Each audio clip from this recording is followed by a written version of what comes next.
Alright, so in this video we're going to work on the home page because if you remember, we actually don't have like an index or a route when we just put a slash in or anything like that. So that's something I wanted to accomplish in this video. And before we do that, let me talk about something real quick. So I plan on moving my SQLite database, and one of the things that I messed up on was not making this a variable, because now this path is riddled in different connect statements, right? At least 2, and I'm sure there's more, 3, 4. So if we just made it a variable, we would only have to change it in one location. So let's go ahead and do that. So I'm going to create a variable called Dbpath for database path. I'm just going to copy the first one because they're all the same. And then I am just going to, I hit Control S instead of Control C. I'm going to paste it, whoops, I'm going to paste it where that path is inserted every time. Therefore, when we have to change it, we only have to change it in one spot.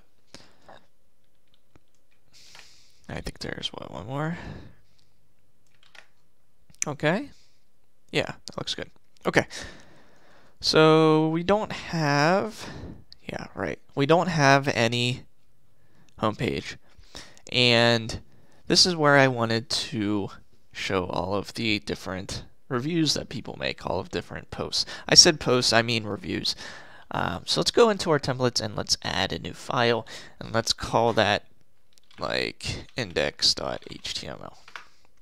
Okay, and this is where I'm just going to inherit just like we did in the other two. So basically I'm going to copy all of this and throw it at the top of here, and then at the very bottom we just need the end block. So let's put that at the bottom, and then this is where the body will go, and the title we'll have as home.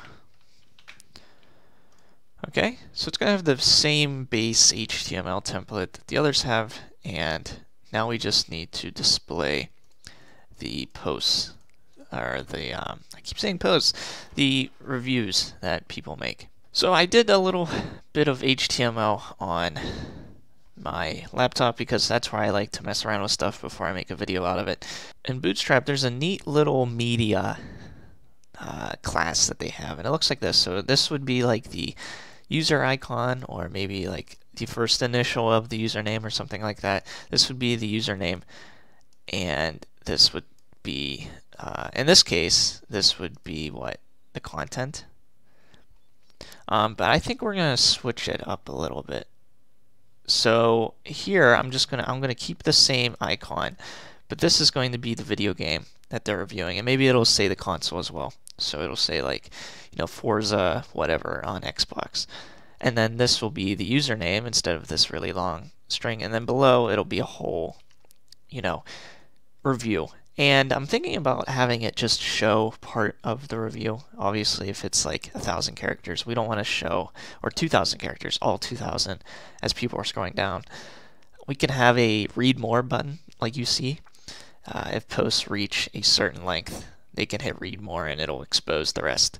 And that's something I've been wanting to do. So let's go ahead and let's use this media heading to create each and every post. So back to our code, and here I am just going to put a div, and then its class is going to be a container. So this is going to hold all of the different posts, this single div. So we're going to put container, and I think that will be okay. No, wait, I'm getting this wrong. So this is going to be just a single post as the container, and the body is going to hold all of them. All right, okay, sorry. And let's go ahead and put a border, and you can also specify like what kind of color you want, and I'm going to do dark, which is this black. And then we can also make it rounded because I think that looks better. And we'll see what that looks like here in a second. Okay, so inside of our div we want that media that was on Bootstrap, this guy right here, which is also in a div. So actually we can probably just copy this whole thing, and let me take this div out and just paste that one in. Okay, so let's go ahead and see what that looks like, and I want to go ahead and create a route where we have a slash. Okay, so we already do have a route that's slash, but oh, interesting. I don't even remember having this. So let's go ahead and try just going to that. Cool. So this is what it looks like. This is where our user image would be. This would be the name of the game, and this would be, and the console. And this would be the username. So let's go ahead and change that up a bit in index.html. And, okay, that's the image. This is the heading, so we could say like Forza for Xbox. Or maybe we can do Forza like a line down. Xbox. I can't type, oh my gosh. Xbox One. And then this would be username. And I think my username is what, like coding21 or something like that. So I save that. Let's see if that looks good. Yeah, I think that makes sense. So this would be the image icon. This would be the name of the game. This would be the username. Maybe we could put by and then the username in each one and have the username, the variable, which we'll probably do in the next video. I doubt we'll have time this time. And then at the bottom will be a whole nother div included with all of the content. So let's try creating that. So let's have another div. And this one is just going to hold a bunch of content. If you type lorem in VS Code, it'll type all of this nonsense just to have something to hold the place. So let's put that, and let's hit enter a few times and try it again to have even more text. Cool. That looks good. And maybe we could have some kind of spacing in between this so it's not right up against each other. And obviously we want some kind of, margin at the top of this too. But I think this is a good start. And then, at least for me, what I'm going to do, and we might change this in the future to have users submit their own image, or maybe, like I said, it'll just take the first initial of the username and put a giant letter for that here. I don't know. But I'm going to go on Google Images and look up user icon PNG. And I'm just going to steal one for now that we can have as a placeholder. So I'm going to see what this looks like. What about this? There we go. I like this one.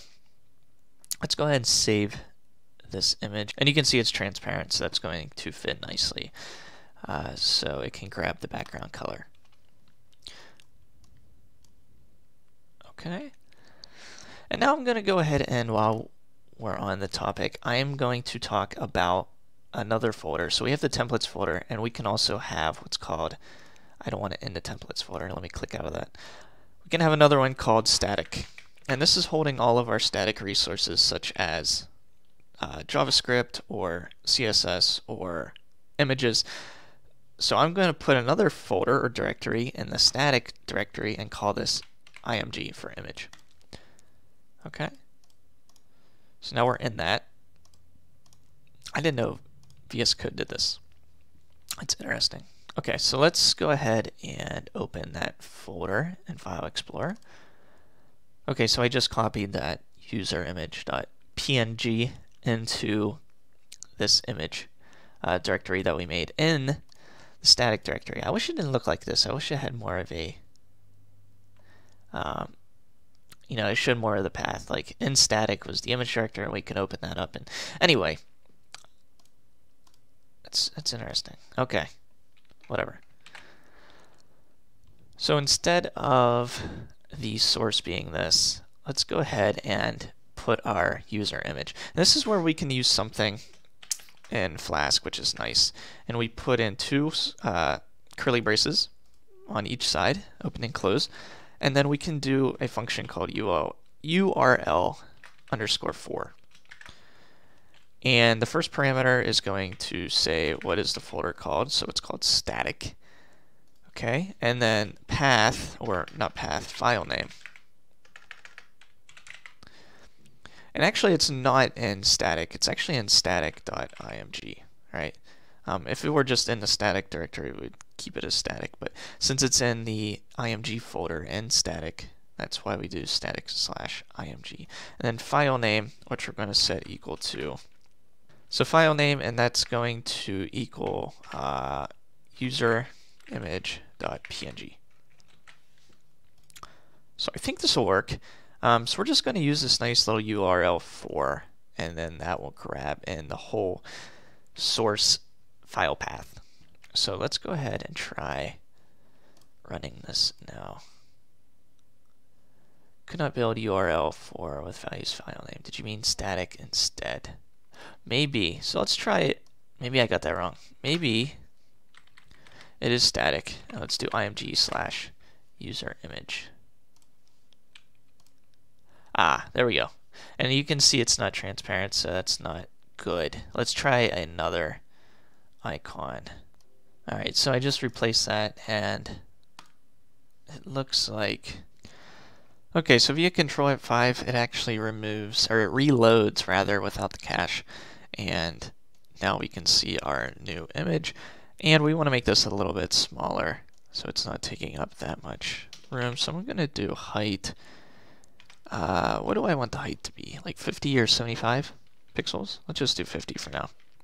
Height and both width are going to be 50 pixels, and let's see how that looks. That looks better. Awesome. So this is how we're going to basically template our posts.